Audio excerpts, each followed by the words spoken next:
answer questions. Over the past year, we have seen many events, including some tragic ones in my home state of Texas, that really show the importance of reliable energy.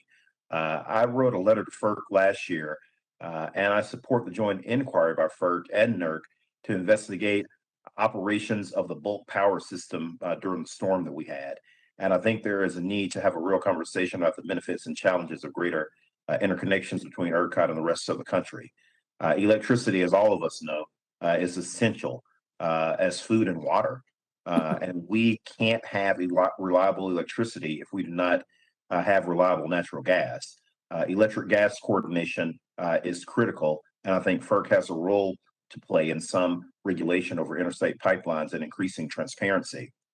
This legislation addresses that and directly addresses one of the issues laid out in the FERC NERC report in response to Winter Storm Uri. It is also critical that as we address the problem of the Texas blackout, that we take a serious look at the rest of the infrastructure that supports our electric grid, including natural gas production and transmission.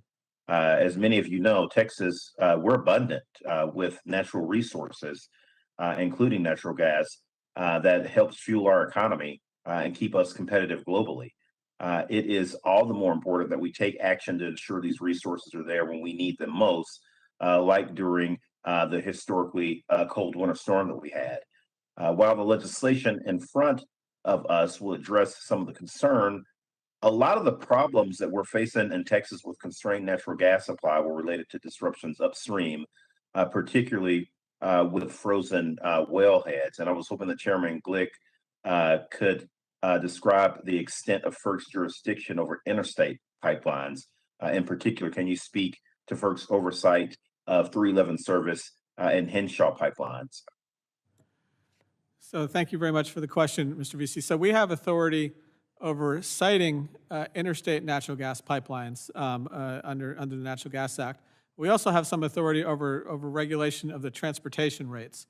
And primarily, we have authority over the jurisdiction over interstate pipelines, over transportation of natural gas over interstate natural gas pipelines.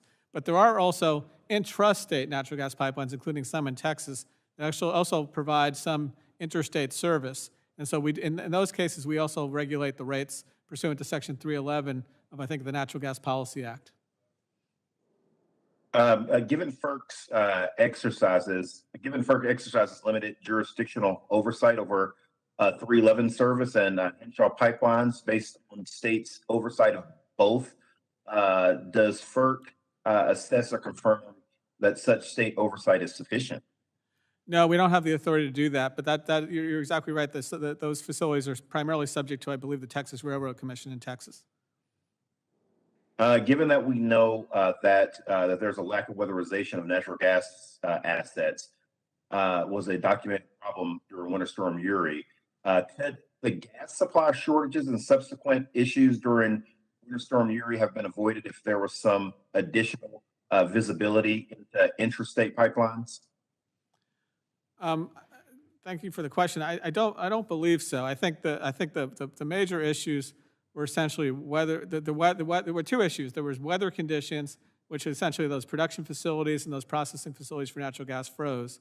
Secondly, those other facilities that were still operational lost their power. There wasn't essentially a system set up, and I think Texas is now looking at that to make sure they're not cut off when there are rolling blackouts, that those facilities are not cut off. So I think that's where those were essentially where the responsibilities lie in terms of the impact and what caused the blackouts in Texas. I don't know. What if there were capacity postings for interstate pipelines similar to the bulletin boards available for interstate pipelines? Do you think that generators could have been prepared like that? I think generators would have had to have more insight, essentially, as I mentioned earlier, to have more transparency into what's going on the natural gas side, would essentially allow generators to go out and purchase natural gas elsewhere instead of at the last minute, which certainly caused some of the problems and drove up prices in the region. Okay. Thank you. Mr. Chairman, are you back? The gentleman yields back. The chair now recognizes the gentleman from Alabama, Mr. Palmer.